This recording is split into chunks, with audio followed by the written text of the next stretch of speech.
Donc je me présente Frédéric André, fondateur et CTO d'Opsia. Et voici nos invités qui vont parler de la notion de territoire augmenté. Je ne vous dévoile pas tout de suite, je vais les laisser parler. Et on va commencer par une introduction générale de nos premiers invités que sont Cyril Politi et Antoine Malone pour nous décrire un contexte national et une déclinaison régionale chacun dans leur domaine pour introduire le territoire augmenté. Cyril. Merci. Bien, bonjour à toutes et tous. Merci pour l'invitation à cette table ronde, même si, comme j'ai dit, c'est pas moi qui apporterai le plus de valeur ajoutée par rapport à un projet qui est vraiment un chouette projet. En revanche, ce que je peux dire, c'est que depuis, je faisais le calcul avant de venir, ça fait presque 30 ans que je suis hospitalier dans les systèmes d'information, etc. Je crois qu'un des premiers mots que j'ai pu entendre en arrivant à la fin des années 90, c'était interopérabilité. Ouais, alors là, on va travailler sur l'interop, on va voir ce qu'on va voir, et demain, ça va marcher. Voilà, on en est toujours à tenir les mêmes discours.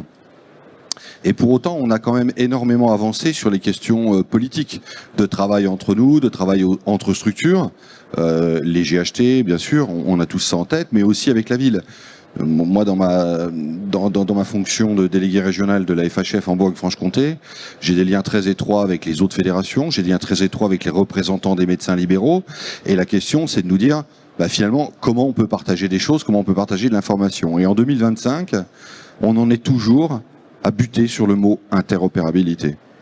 Et on a tout essayé, et on y a mis de l'argent. On a créé des structures régionales dont c'était quasiment la vocation. C'est-à-dire que je parlais encore avec une conseillère régionale de ma région, la région finançant des projets au sein des structures régionales que sont les grades, et me dire, mais on en est où de l'interopérabilité? Vous voyez, j'ai une élue régionale, on en est où de l'interopérabilité? Parce que tout le monde a bien conscience quand même qu'à un moment donné, si on veut échanger de l'information, il va falloir y passer, et il va falloir trouver des solutions. Et en plus, on a des formats qui se sont multipliés, parce que autant dans les années 90, on avait un peu de format Word. Aujourd'hui, on a des images, aujourd'hui, on a des documents structurés, des documents non structurés. Il y a des choses qui partent à mon espace santé, mais il y a des choses qu'on a besoin de partager entre nous. Et vraiment, c'est ça que j'ai pu voir dans ce projet. Et une fois que cette question est réglée, les cas d'usage sont quasi illimités. Et là, je passe la parole à mon collègue et ami Antoine qui saura très bien en parler. Oui, merci Cyril, merci pour l'invitation. Effectivement, avec Cyril, ça fait des années qu'on fait un duo qui est maintenant bien rodé. Moi, je suis pas un gars d'informatique, je suis pas ingénieur, mais en revanche, ce sur quoi on travaille, c'est la transformation de fond du système de santé. Et il est évident, et je pense que vous le voyez tous, que si on veut avoir un système de santé soutenable à long terme, il va falloir réorienter notre système vers un modèle préventif et de maintien en santé. Ce qui veut dire, concrètement, tous sur un territoire, garder d'abord les gens dans le meilleur état de santé possible, éviter qu'ils deviennent malades, et s'ils deviennent malades, les garder là aussi dans le meilleur état de santé possible, éviter que leur état de santé se dégrade. Et un chiffre, on en parlait là un instant, qui est profondément choquant, j'ai envie de dire. En France, l'année dernière, on a amputé plus de 13 000 patients atteints de diabète. C'est honteux. Et ça veut dire comment est-ce qu'on fait la prévention, le maintien en santé des personnes diabétiques. Bien sûr, il faut d'excellents diabétologues hospitaliers, il en faut, d'excellentes infirmières, il faut d'excellents médecins généralistes, d'excellentes infirmières libérales, pharmaciens, etc. Le patient lui-même doit savoir quoi faire, ses proches. Et donc, ça veut dire qu'il faut se mettre d'accord pour dire, mais qu'est-ce qu'on fait ensemble? Et ça, c'est le sens du programme qu'on porte maintenant depuis, 6 ans à la Fédération hospitalière de France, de responsabilité populationnelle. De dire, mais tous ont une part de responsabilité dans le maintien en santé d'un patient et d'une population. De là, on a dérivé un modèle organisationnel. Donc, comment est-ce qu'on fait pour mettre ça en œuvre? Qu'on a d'abord développé, testé dans 5 territoires pilotes, aujourd'hui dans 10, et qui s'appuie effectivement sur la mobilisation des données de santé pour connaître les besoins de la population et après savoir quoi faire. Le modèle aujourd'hui fonctionne. Dans nos 5 territoires pilotes, on a pu sensibiliser plus de 22 000 personnes aux facteurs de risque, dépister 18 000, on a mené plus de 1000 actions d'aller vers, on suit 6 500 patients dans ces parcours de santé, avec des résultats impressionnants. comment il fonctionne aujourd'hui. Il fonctionne grâce au plus vieux système d'information au monde, qui est le papier et le crayon.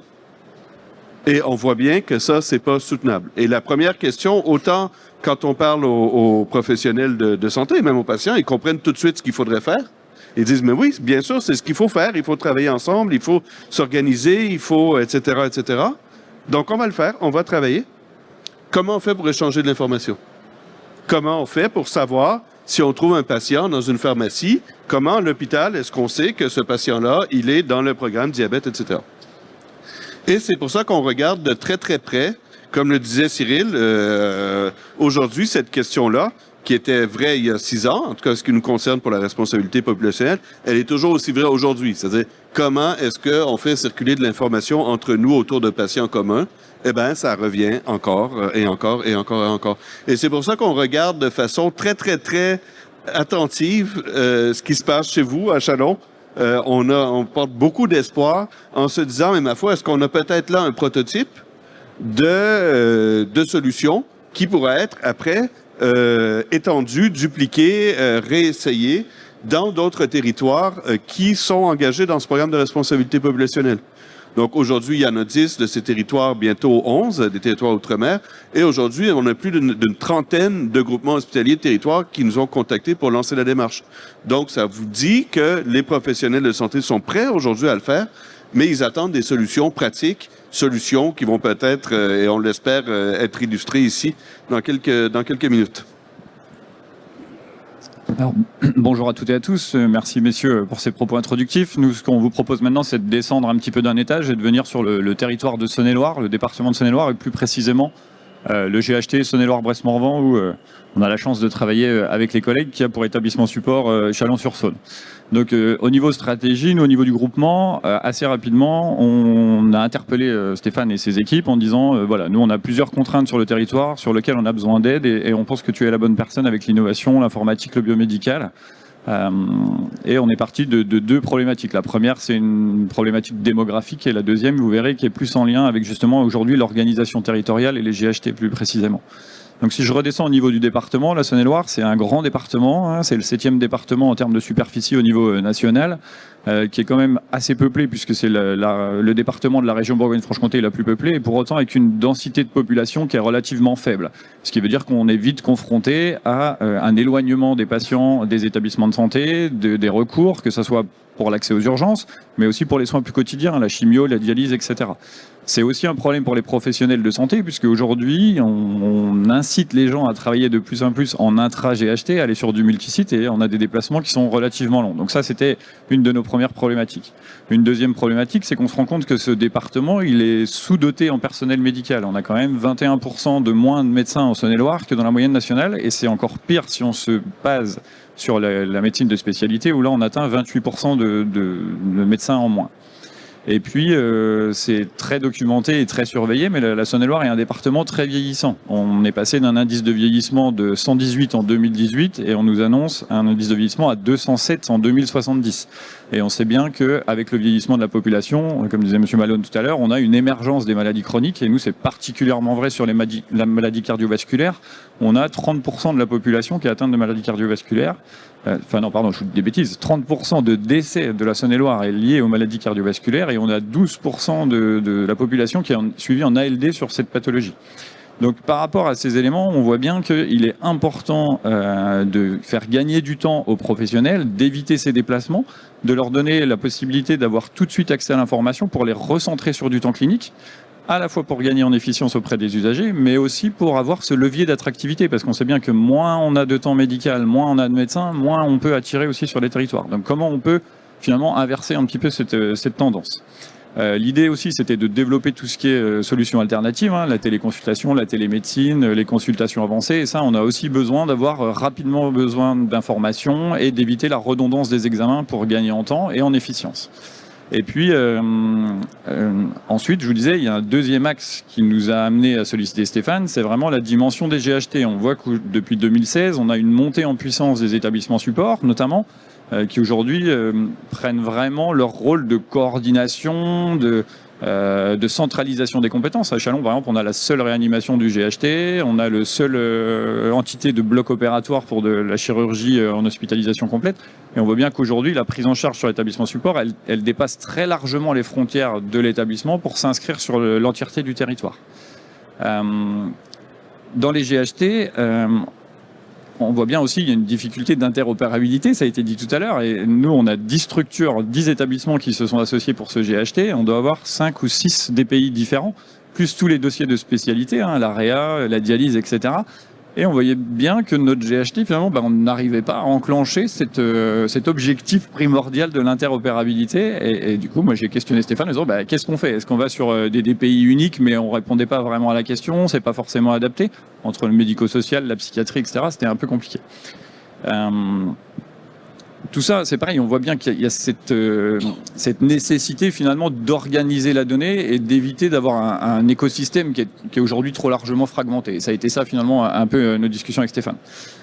Le troisième, si maintenant on descend sur les projets médico-soignants partagés de territoire, le GHT Saône-et-Loire-Bresse-Morvan, comme la dynamique nationale, on essaye de développer toutes ces alternatives à l'hospitalisation, tous les recours, les autres recours. Donc pareil, la nécessité à nouveau d'avoir une information fluide et partagée, et, comme je disais tout à l'heure, d'éviter la redondance.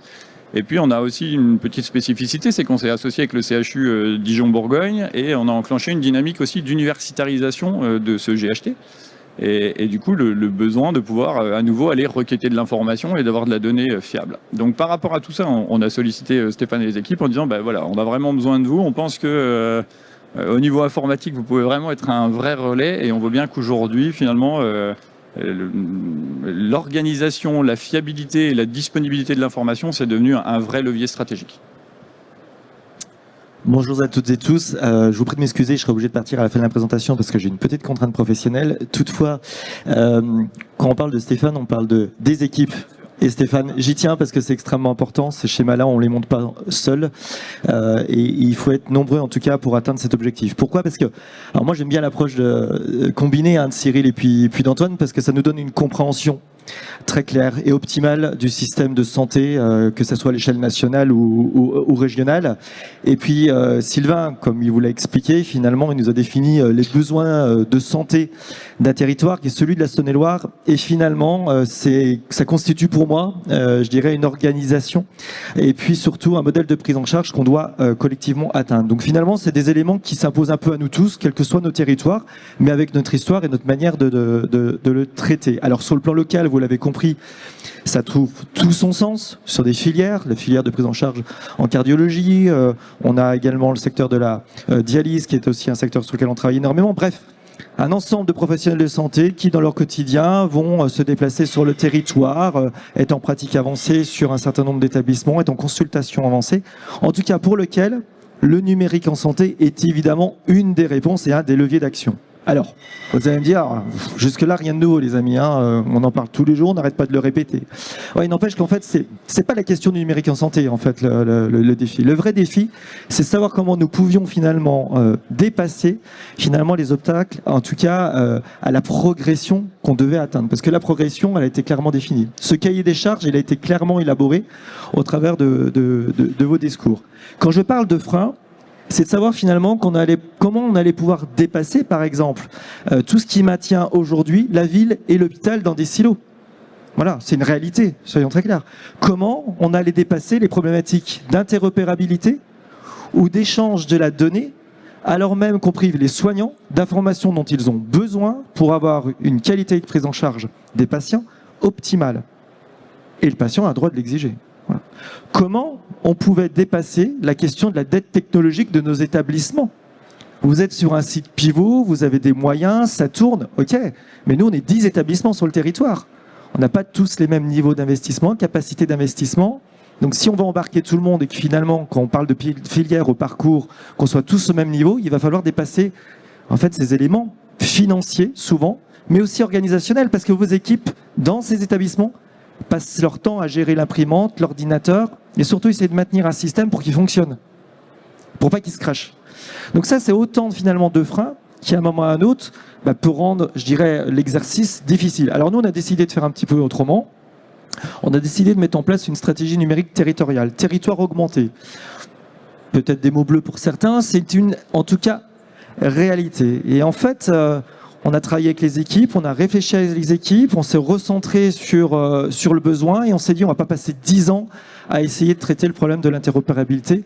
On va essayer de le contourner autrement. Parce que moi, je n'ai pas la capacité de dire aujourd'hui, en tout cas je considère que c'est pas ma vocation, de dire ce logiciel métier, tu n'en as pas besoin. Voilà, parce qu'il ne discute pas avec le reste. Et donc, on sait très bien qu'aujourd'hui, il y a des débats sur les formats d'échange et de données. C'est en cours et on est en train d'avancer et ça va dans le bon sens. Il n'empêche que d'ici que ça soit en place et qu'on puisse le mettre entre les mains finalement de nos personnels soignants, il va falloir entendre un certain nombre d'années. Alors nous, comment on l'a organisé? C'est très simple. On a revu totalement l'urbanisation de notre système d'information qui était plutôt en silo.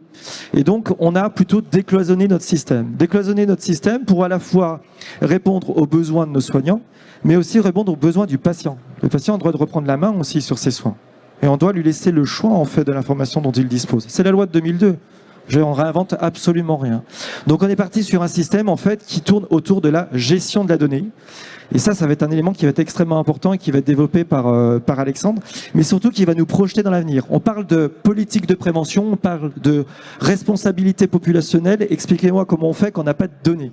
Donc, si à un moment ou à un autre, on veut de la donnée structurée, propre, disponible, il faut effectivement monter un schéma, en tout cas une infrastructure qui vous le permette, et on répond à l'ensemble des besoins. Et puis, nous, on voulait aussi une stratégie territoriale qui soit le trait d'union entre le projet médical et de soins partagés, la réalité de région, les PRS, mais aussi toutes les orientations nationales. On ne peut pas se décloisonner, enfin, on peut pas se déconnecter aussi d'un contexte aussi bien national, régional que local. Et puis, donner du sens au GHT, aller jusqu'au bout de ce qu'on a voulu mettre en place et de la philosophie des GHT. C'est-à-dire, à un moment ou à un autre, assurer cette gradation des soins telle qu'elle doit s'organiser à la fois entre nos établissements de santé et avec la médecine de ville et tous ceux qui participent à la prise en charge du patient. Il n'y a pas que les hôpitaux, il n'y a pas que le privé, c'est un ensemble qui doit fonctionner, qui doit se coordonner. Et enfin, parce que aussi on avait la certification HAS qui se préparait avec le nouveau référentiel et qu'on vient de terminer un cycle, on avait aussi le souci de la sécurisation du système et de renforcer cette sécurité. Parce que vous pouvez mettre un modèle, une infrastructure modèle, n'empêche qu'au premier crash, si vous n'avez plus rien, ça sert à rien en fait. Donc on a été jusqu'au bout de la notion de résilience et de continuité d'activité. Alors ça s'appelle la gestion de la donnée, on l'a rêvé, on y a réfléchi. Aujourd'hui, on est dans la réalisation et Alexandre va pouvoir vous en parler. Allez, go. Non, ça c'est toi. Non. Oh, ok. D'accord. Le but du jeu, donc, c'est d'urbaniser la donnée. Ah, c'est toi. Je vais parler de la solution déployée pour pouvoir après discuter sur les usages que Alexandre va déployer, va vous expliquer. C'est donc la solution déployée, c'est un concentrateur de données. On parle de concentration de données et pas d'entrepôt de données de santé, même si au sens lexical du terme, on est bien dans ce domaine-là. Mais en France, quand on parle de DS, on galvaude en allant tout de suite à la recherche. Or, notre volonté, c'est de travailler sur les usages primaires, c'est-à-dire le soin personnalisé, avec tout ce que ça comporte en discussion que l'on vient d'avoir, par l'absorption massive de données de tout le système d'information territoriale, que l'on qualifie et que l'on met à disposition au travers d'une série de services numériques qui sont soit du visuel, et on verra un petit film à la fin d'1 minute qui présente ce visuel concrètement, soit de la pseudonymisation, anonymisation si besoin pour du tiers consommateur, soit de la distribution de données pour construire des cohortes et pouvoir aller vers la responsabilité populationnelle, soit de la distribution de la donnée pour des IA qui vont faire du calcul de risque, du calcul préventif, bref, tout ce qui a été demandé au sens général du terme. On est aujourd'hui déployé sur ce territoire, tous les établissements sont connectés, les DPI, on a en fait une vingtaine d'applications de métiers qui sont sur ce territoire et qui sont maintenant connectés au système, et ils fournissent la donnée structurée, de la donnée non structurée, et on peut requêter par IA générative cette donnée structurée et non structurée, ou en mode BI, genre tout ce que vous connaissez autour des produits de certaines personnes dont on Microsoft, on va dire, type Power BI. Voilà. La notion maintenant de l'organisation, du management et des usages détaillés, je te passe la main. Ah, merci. Enfin. Excusez-moi, je vais tourner la tête un peu plus. Alors moi, je m'appelle Alexandre Benoît, je suis infirmier anesthésiste de formation et ingénieur biomédical. C'est pour ça que j'ai cette vision entre la techno et le soin. Parce que en fait, le but du jeu, c'est que la techno soit au service des soignants pour qu'on puisse produire le meilleur soin. Alors, comment faire accepter à des soignants qui ont un usage sécuritaire de leur outil quotidien, qui est le dossier patient ou le dossier métier? En fait, il faut leur laisser la liberté. Et c'est en ça que la solution est intéressante, c'est qu'en fait, on leur permet de rester dans leur environnement de production de soins, mais pour autant d'envoyer cette information dans un concentrateur qui va le mettre à la disposition de l'ensemble du cercle de soins. Et ça, c'est totalement novateur. Pour leur faire accepter ça, il va falloir s'appuyer sur leurs connaissances, leurs besoins, et donc on a demandé aux utilisateurs, et donc on a créé une sous-commission de l'innovation qui permet de valider nos orientations. À l'intérieur de cette sous-commission, vous avez des représentants médicaux, des représentants paramédicaux, des représentants de l'administration, puisqu'en fait, c'est un projet global. Ce qui fait que on a les orientations stratégiques. Maintenant, comment on met en musique ? C'est assez simple. La direction des technologies de la santé, comme vous l'a dit Stéphane, rassemble l'informatique, le biomédical, la recherche et la formation.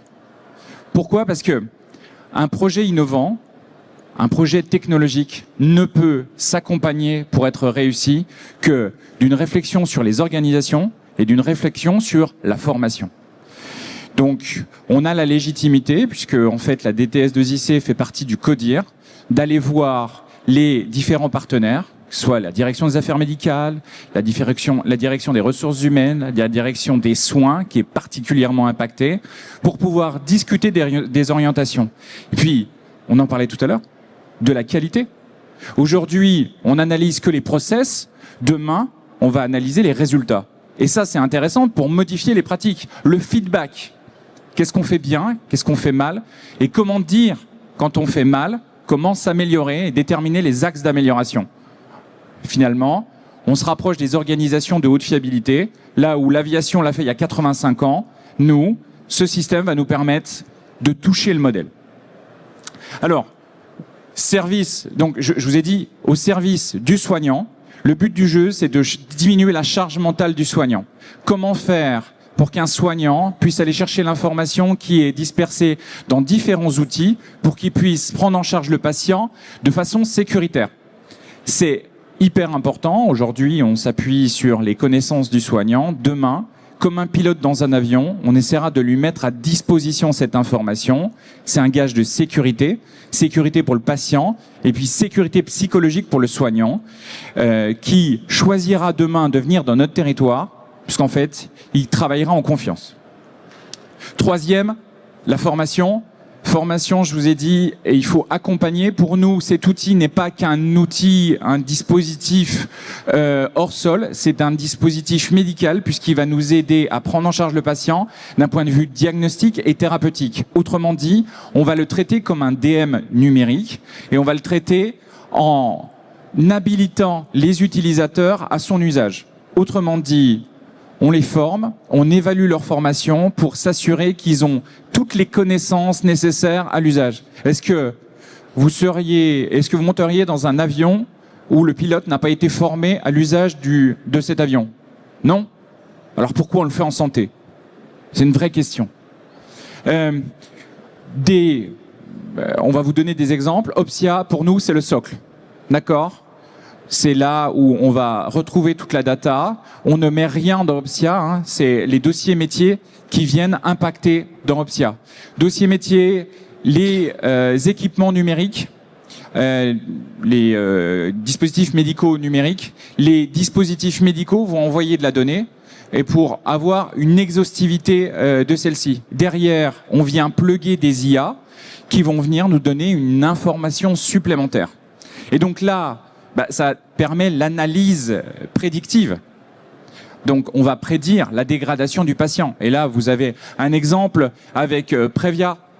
Vous avez un deuxième exemple avec Pharmia. Aujourd'hui, vous savez que la iatrogénie médicamenteuse crée de la morbimortalité. Mais comment faire pour gagner du temps et puis surtout pour rapprocher les pharmaciens des services et donc de développer la pharmacie clinique et de leur éviter de regarder 500 prescriptions par jour et d'aller spécifiquement là où ça pose problème. Eh ben, on passe d'un modèle artisanal à un modèle industriel, même si aujourd'hui c'est pas très bien de le dire en santé, mais il faut aller vers ce modèle-là pour arriver à toucher les organisations de haute fiabilité. Sania, au lieu de subir finalement les hospitalisations non programmées, qui rentrent dans un programme d'hospitalisation programmée, on va pouvoir les prédire. Et donc là, on va gagner du temps de soignant, du temps de coordination. Aujourd'hui, la machine fait mieux que l'homme, donc allons-y. Canopy. Alors Canopy Med, c'est génial. Une petite phrase, c'est la technologisation en fait de la prévention. Vous savez qu'en fait on a un virage numérique à prendre. Et comment on fait pour technologiser ça? Et c'est la responsabilité populationnelle. Il faut passer du papier crayon à quelque chose qui est beaucoup plus fiable et beaucoup plus prévisible. Donc Canopy va nous aider à ça. Les bulles data et le projet Luc, le but du jeu, c'est de nous orienter vers la recherche. Donc, ce que je vous ai pas dit tout à l'heure, c'est que à l'intérieur de notre commission innovation, on a mis le comité stratégique et éthique, on a mis et scientifique pour nous permettre demain d'exploiter la donnée. Alors, on n'en est pas là. On est en train de constituer ce dossier avec l'aide d'Opsia et des légalistes pour nous permettre de mettre en place ce pôle, cet entrepôt de recherche. Pour autant, aujourd'hui, on a la base pour demain automatiser cette recherche. Et ça, c'est l'arrivée des CH dans la recherche. J'en ai fini. Très vite, parce que on va conclure. Vous avez compris, à partir du moment où vous rentrez dans une dynamique de gestion de la donnée, vous rentrez dans un cercle relativement vertueux. Le champ des possibles a été présenté par Alexandre, et il y a bien d'autres usages. En tout cas, aujourd'hui, nous, on est dans une logique séjour patient. Et en fait, aujourd'hui, les professionnels de santé bénéficient de toutes les étapes du parcours du patient. Et demain, on veut évidemment aller sur le champ de la recherche pour toutes les exploitations dont on a besoin, qui sont une actualité, disons-le très clairement, et sur lequel on est déjà en retard. Donc que ce soit sur le champ du soin, de la qualité et de la prévention, et même pour aller encore plus loin, aujourd'hui on couvre, et on promet en tout cas de couvrir l'ensemble des champs. Voilà ce qu'on voulait vous dire ce matin. Et donc pour amener la réalité, voici l'application en 1 minute de mini-film. Quand on rentre dans l'appli, on a un peu la vision générale de ce que l'on possède. Le médecin peut se préparer des listes de patients avant de faire son tour, en créant ses requêtes dans son propre outillage où il est autonome. Sa liste de patients apparaît où il veut juste les patients qui répondent aux critères de tri. Et ensuite, il peut aller d'écran en écran ou de patient en patient pour visualiser ce qu'il veut visualiser. Dans la visualisation qui lui est autorisée, la première visualisation, c'est de revoir la pancarte au lit du patient avec l'alignement des données de labo, constantes et pharmacie. Et puis, s'il veut une synthèse ou s'il veut analyser cette base de données conséquente, vu qu'elle constitue la base de tout le territoire, on a une IA générative qui lui permet de poser des questions simples au système qui lui répond sur la vision et le contenu des informations. On n'est pas là pour remplacer le médecin, on est juste là pour lui présenter, pour qu'il fasse son métier de décision clinique. Nous ne faisons aucune interprétation médicale, ce n'est pas le sujet, c'est de lui faire remonter l'ensemble des données sur des points précis qu'il pose au système. Voilà, nous avons fait ainsi le tour de la stratégie, de la vision, de la mise en opération, des usages concrètement déployés sur un territoire, et l'avenir qui est la recherche, chaque chose en son temps et dans la pas à pas, mais on est vraiment dans cette transformation numérique et de services numériques, et dans lequel nous ne sommes plus dans l'empilage des solutions logicielles, mais dans l'exploitation de la donnée produite dans les logiciels métiers de base, sans dire politique de terre brûlée. Bonjour, nous arrivons avec la solution miracle. On enlève tout, on recommence la formation, on recommence l'utilisation. Non. Restez dans vos outils. Vous produisez déjà beaucoup de données. Maintenant, il faut vous la restituer d'une façon différente. C'est l'objet d'Opsia. Merci beaucoup. Il nous reste 10 minutes, donc nous avons tenu le temps, c'est extraordinaire, pour poser des questions.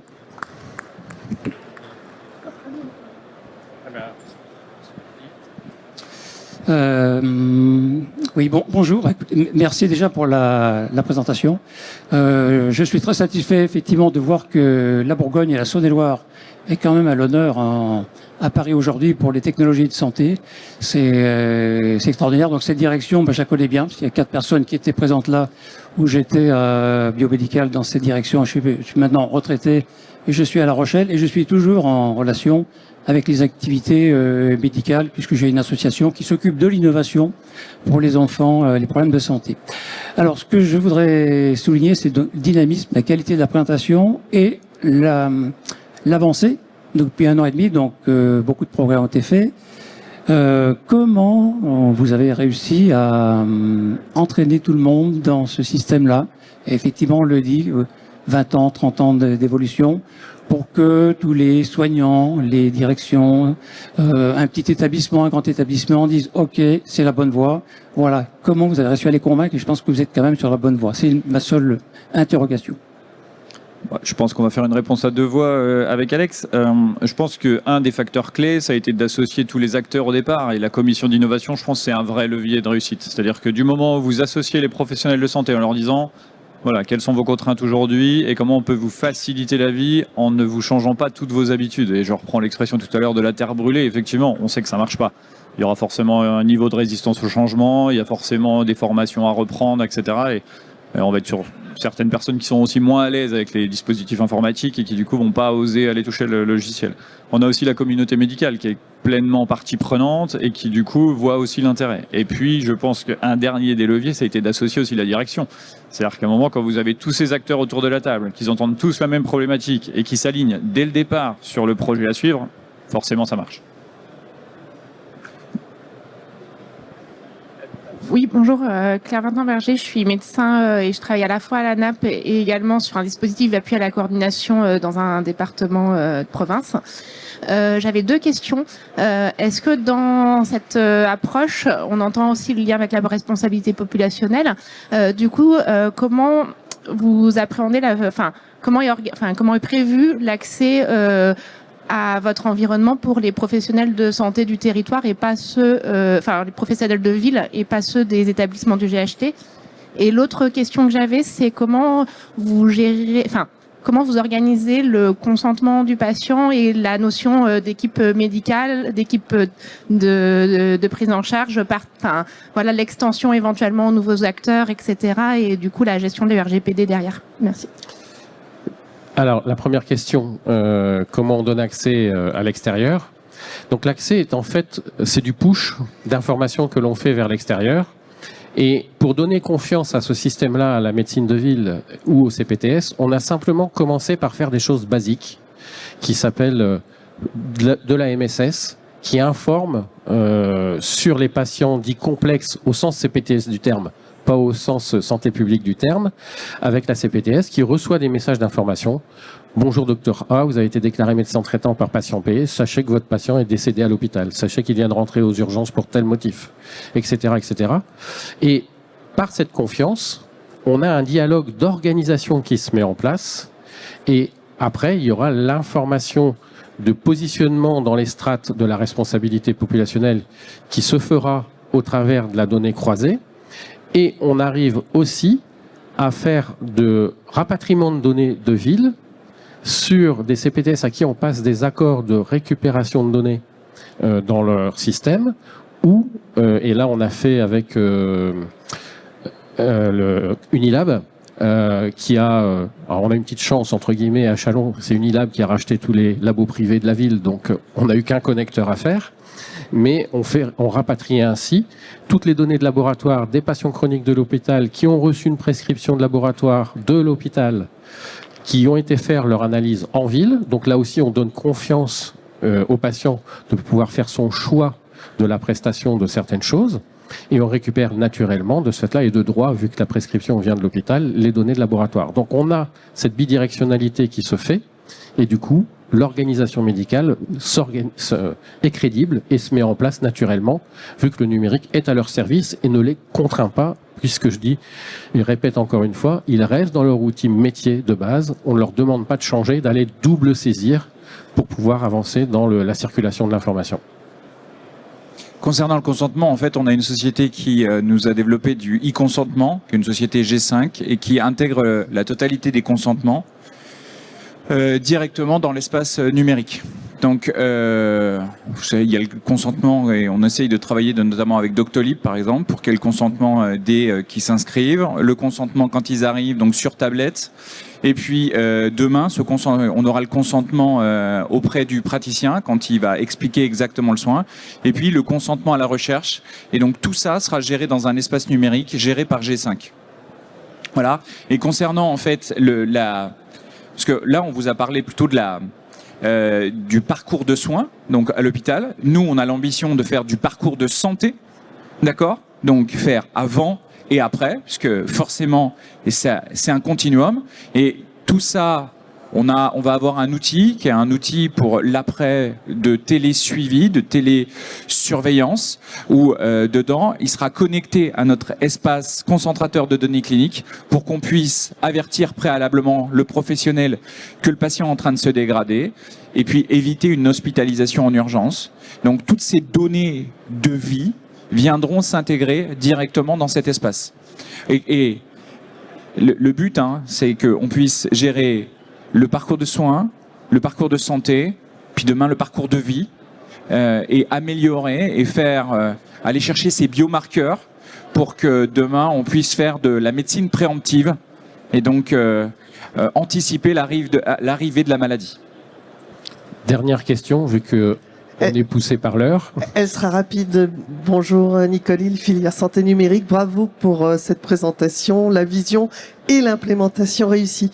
J'ai une question pour vous relative au modèle économique et comment avez-vous abordé le potentiel écueil qui est de dire qu'avec cette démarche, il peut y avoir moins d'activité dans l'hôpital, ce qui peut être vu, peut constituer un écueil pour la direction de l'hôpital.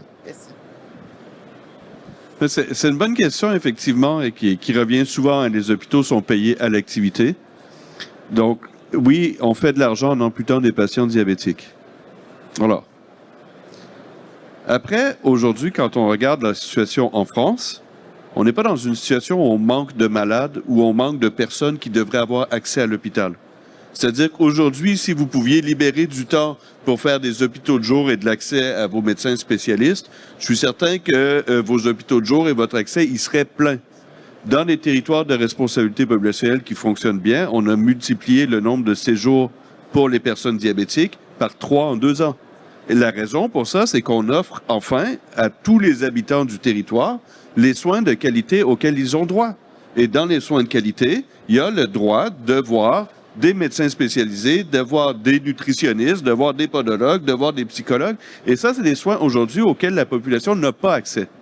Et en fait, cette population-là qui n'a pas accès à ces soins maintenant, eh ben, on les retrouve plus tard à travers les urgences et dans les cas les plus extrêmes, à travers les amputations, ce qui n'est pas vraiment quelque chose qu'un hôpital veut faire. C'est-à-dire que les gens sont payés pour ça. Est-ce qu'ils sont satisfaits? Je pense pas. Je veux bien juste ajouter un mot. C'est vrai que Antoine parle des urgences. Je veux juste faire le prisme sur les urgences. Les urgences aujourd'hui, c'est en France, c'est pas la peine de trop s'étendre pour savoir que c'est compliqué. Il y a beaucoup de départements qui mettent d'ailleurs en place l'appel au 15 avant, etc. Et pourquoi ? Parce qu'on a des personnels de santé qui s'épuisent parce que quelque part, je ne vais pas dire qu'il y a de la bonne et de la mauvaise urgence, mais il y a d'urgences qui ne devraient pas exister. Et l'idée, c'est en traitant en amont, on traite toute cette urgence qui ne devrait pas exister. Donc, on a une meilleure santé de notre population. Et on prend soin de nos personnels, du personnel de santé, en lui faisant faire ce qu'il a vraiment besoin et envie et de faire, c'est-à-dire du bon soin. Voilà. Oui, bien écoutez, merci à nos invités. On vient de se faire couper sur le délai, je suis désolé. Mais merci à tous. Et nous sommes au stand J66. pour ceux qui voudraient continuer la conversation.